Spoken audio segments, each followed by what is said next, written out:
Hello everyone, welcome back to my channel. So today I'll be explaining a topic from the subject Universal Human Value, whose subject code is 21 UH49. So let's get started. So the topic that I'm going to be explaining today is understanding human beings as their coexistence of the self and the body. So let's move on.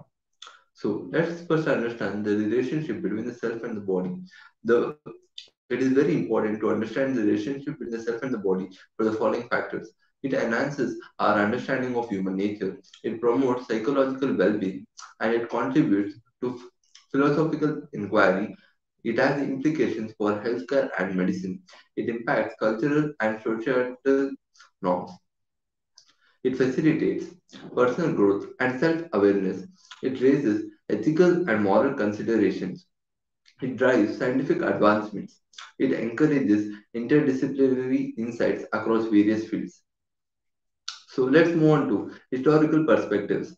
So dualism. It was first made possible by Rene Descartes in 17th century.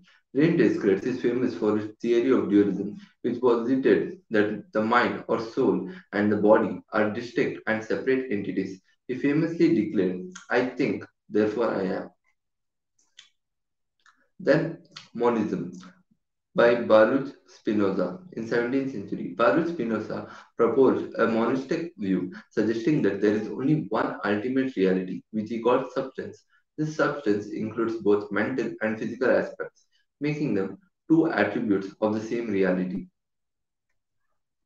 Then materialism. It was proposed by Thomas Hobbes in 17th century. Thomas Hobbes was a proponent of materialism, which asserts that only the physical world exists, the mental phenomena are ultimately reducible to physical processes.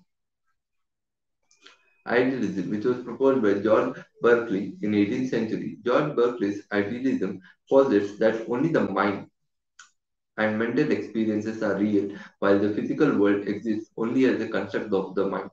He famously argued to be is to be perceived and believed that objects exist because they are perceived by the mind. Now let's understand the philosophical theories. Dualism. Let's understand this with some real life experiences and examples. So, dualism, the separation of the mind and body. Imagine your mind as the driver of a car, that is the body. The driver can control the car's movement, but they are distinct entities. The driver represents your conscious thoughts, the mind, while the car symbolizes your physical body. So now let's consider an example of monism. Substance monism, the idea that the mind and body are fundamentally connected. Picture a coin with two sides. One side represents the self, that is the mind, and the other side represents the body.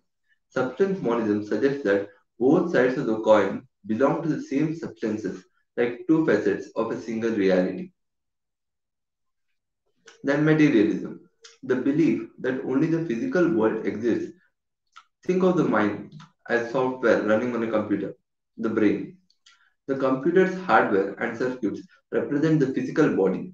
Materialism suggests that everything about your thoughts and consciousness can be explained by the process happening within the computer. Then idealism. Consider a dream where you perceive an entire world. In this dream, everything you see, hear, and feel exists solely in your mind. In idealism, the physical world is like that dream, real to the observer but existing only as mental constructs. Now, let's talk about psychological perspectives. So, self concept. Self concept is the foundation of one's self identity. It refers to the beliefs, perceptions, and ideas individuals hold about themselves. These beliefs encompass various aspects such as physical appearance, personality, traits, abilities, roles, and social identities. Self concept can be influenced by personal experiences, social interactions, and cultural norms. Self esteem.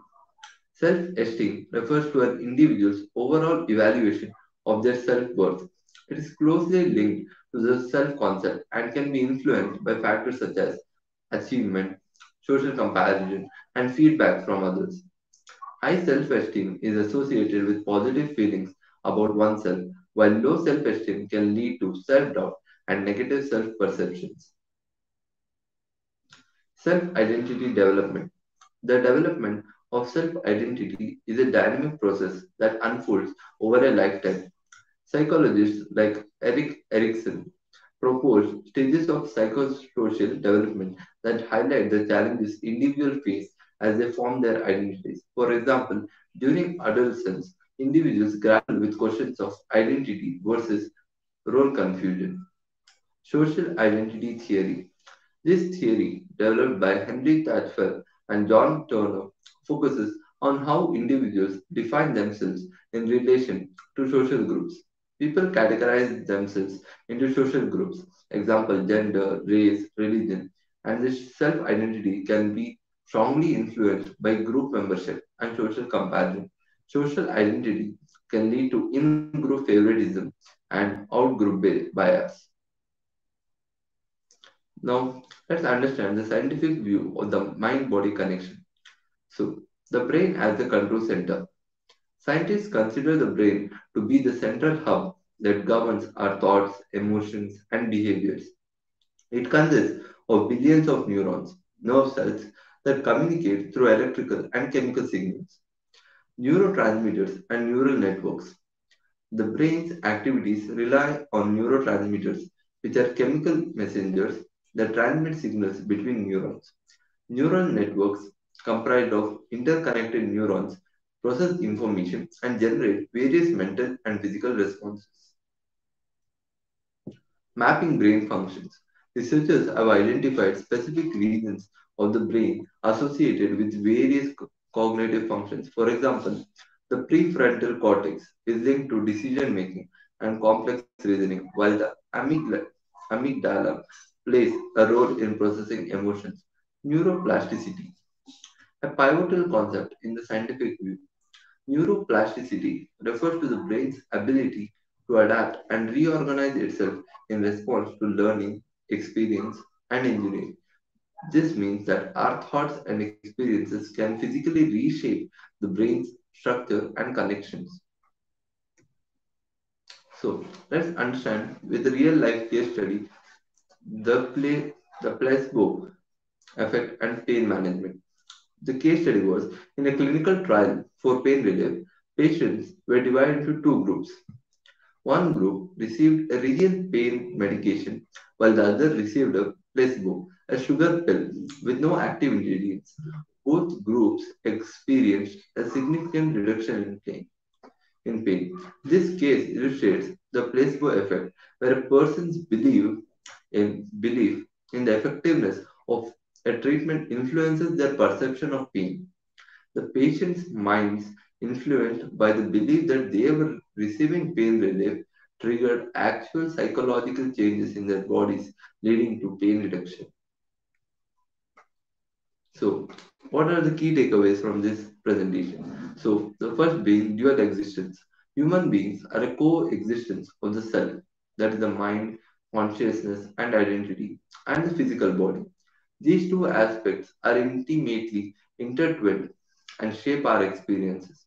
Complex interplay. The self and the body have a complex and dynamic relationship.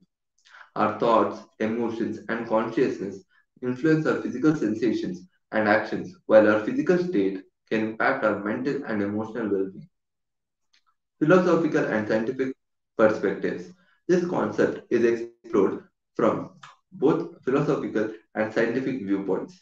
Philosophers have debated the nature of this relationship for centuries, while modern science delves into the psychological and neurological aspects of how the mind and the body interact. Health and well being. Understanding the coexistence of the self and the body is crucial for overall health and well being. Emotional states, stress, and psychological factors can influence physical health, underscoring the importance of holistic approaches to healthcare. Psychological insights. Concepts like self concept, self identity, and self esteem play a pivotal role in understanding how individuals perceive themselves in relation to their bodies and the external world. So, this ends my presentation. Thanks for watching.